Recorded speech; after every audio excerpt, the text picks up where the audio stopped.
243 സീറ്റുകൾ ഉള്ള ബീഹാറിൽ കേവല ഭൂരിപക്ഷത്തിന് വേണ്ടത് 122 സീറ്റുകളാണ്. ഉറപ്പായും അത് നേടിയെടുക്കാൻ ഇന്ത്യ മുന്നണിക്ക് ഇത്തവണ കഴിയും എന്നത് വളരെ വ്യക്തമാണ്. കാരണം അത്തരത്തിൽ ഒരു പ്ലാനാണ് കോൺഗ്രസ് നേതൃത്വം മുന്നോട്ട് വെക്കുന്നത്. ബീഹാറിൽ ഇന്ത്യ മുന്നണിയെ സംബന്ധിച്ചിടത്തോളം, അതായത് മഹാഗഡ്ബന്ധനെ സംബന്ധിച്ചിടത്തോളം 3 ഉപമുഖ്യമന്ത്രിമാർ ഉണ്ടാകുമെന്ന് RJDയും കോൺഗ്രസും വ്യക്തമാക്കിയിരിക്കുകയാണ്. കോൺഗ്രസിനും CPI-MLനും അതുപോലെ മറ്റ് സഖ്യകക്ഷികൾക്കും ഒക്കെയായി മന്ത്രിസ്ഥാനവും ഉപമുഖ്യമന്ത്രി സ്ഥാനവും നൽകാനാണ് RJDയുടെയും തീരുമാനം. അതായത് ഒരു വിപുലമായ വിശാലമായ മന്ത്രിസഭാ രൂപീകരണമായിരിക്കും മഹാഗഡ്ബന്ധൻ അധികാരത്തിൽ വന്നാൽ ഉണ്ടാവുക എന്ന് വ്യക്തമാവുകയാണ്. ബീഹാറിന്റെ മുഖ്യമന്ത്രിയാകാൻ തയ്യാറായി നിൽക്കുകയാണ് തേജസ്വി യാദവ്. വളരെ ചുറുചുറുക്കോടെ രാഘവ്പൂറിൽ തന്റെ 25-ാം വയസ്സിൽ കന്നി അംഗത്തിൽ തന്നെ 25,000-ൽ പരം വോട്ടുകളുടെ ഭൂരിപക്ഷത്തിൽ ജയിച്ച ആ മണ്ഡലം കഴിഞ്ഞ തെരഞ്ഞെടുപ്പിലും റെക്കോർഡ് ഭൂരിപക്ഷത്തോടെയാണ്, ഏകദേശം 40,000-ൽ അടുത്ത വോട്ടിനാണ് അദ്ദേഹം വിജയിച്ചു കയറിയത്. വലിയ രീതിയിൽ തകർക്കാൻ പല പദ്ധതികൾ BJP ആവിഷ്കരിക്കുന്നുണ്ട്.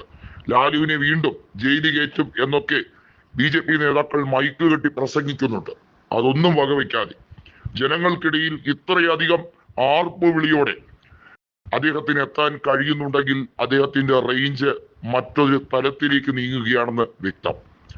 ബീഹാറിൽ ന്യൂനപക്ഷങ്ങളെ വേട്ടയാടാൻ BJP നടത്തുന്ന എല്ലാ കളികൾക്കും വളം ഇട്ടുകൊടുക്കുന്ന പരിപാടിയാണ് കഴിഞ്ഞ ഏതാനും കാലങ്ങളായി നിതീഷ് ചെയ്യുന്നത്. നിതീഷ് കുമാർ മഹാഗഡ്ബന്ധന്റെ ഭാഗമായി ഉണ്ടായിരുന്നപ്പോൾ കൃത്യമായി അദ്ദേഹം മനസ്സിലാക്കിയതാണ് എന്താണ് മാന്യതയെന്നും എങ്ങനെയാണ് ഒരു വ്യക്തിയെ ആദരിക്കേണ്ടതെന്നും. BJPയുടെ ചെലവിലാണ് ഇപ്പോൾ മുഖ്യമന്ത്രി ആയിരിക്കുന്നത് എന്ന് മനസ്സിലാക്കി നിതീഷിനോട് BJP നേതാക്കൾ കാണിക്കുന്നത് അവജ്ഞയും അവഗണനയും മാത്രമാണ്. ഇനി ഒരിക്കൽ കൂടി അദ്ദേഹത്തിന് മുഖ്യമന്ത്രി സ്ഥാനം കൊടുക്കില്ല എന്ന് ഉറപ്പിച്ചു തന്നെയാണ് BJP നേതാക്കൾ പറയുന്നത്. എന്നിട്ട് പോലും നാണവും മാനവും ഇല്ലാതെ കയറിയിരിക്കുകയാണ്. കൃത്യമായി RJD നേതാക്കൾ ഉറപ്പിക്കുകയാണ്, വോട്ട് ചോരി പല മണ്ഡലങ്ങളിലും നടത്തിക്കൊണ്ടിരിക്കുകയാണ്. തെരഞ്ഞെടുപ്പ് കമ്മീഷൻ ഗുരുതരമായ വീഴ്ചയാണ് നടത്തിയിരിക്കുന്നത്.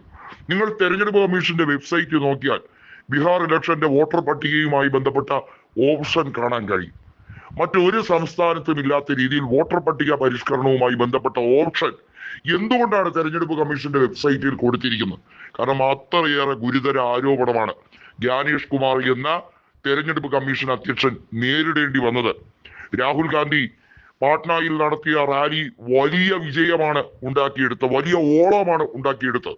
അദ്ദേഹം ബീഹാറിലെ ഒരു ഹോസ്റ്റൽ സന്ദർശിച്ചപ്പോൾ അദ്ദേഹത്തിനെ അറസ്റ്റ് ചെയ്യാൻ BJP നേതൃത്വം കാണിച്ച ആ വെമ്പൽ അത് ഇപ്പോഴും തുടരുകയാണ്. കാരണം അവർക്ക് ഭയമാണ്, അധികാരം നഷ്ടപ്പെട്ടു പോയാൽ ബീഹാർ എന്നേക്കുമായി അവരുടെ കയ്യിൽ നിന്ന് നഷ്ടപ്പെടും.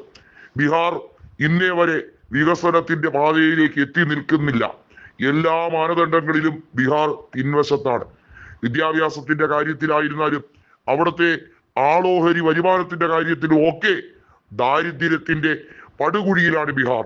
അപ്പോഴും പ്രതീക്ഷയുടെ പുൽനാമ്പുകളായി അവിടെ RJDക്ക് വലിയ രീതിയിലുള്ള ആക്ഷൻ പ്ലാനാണ് മുന്നോട്ട് വെക്കാനുള്ളത്. മാനിഫെസ്റ്റോയിൽ കൃത്യമായും ഇത്തവണത്തെ എലക്ഷൻ പ്രോസ്പെക്ടസിൽ കൃത്യമായി അവർ പറയുന്നത് ബീഹാറിന്റെ മുഖപടം തന്നെ മാറ്റും എന്നാണ്.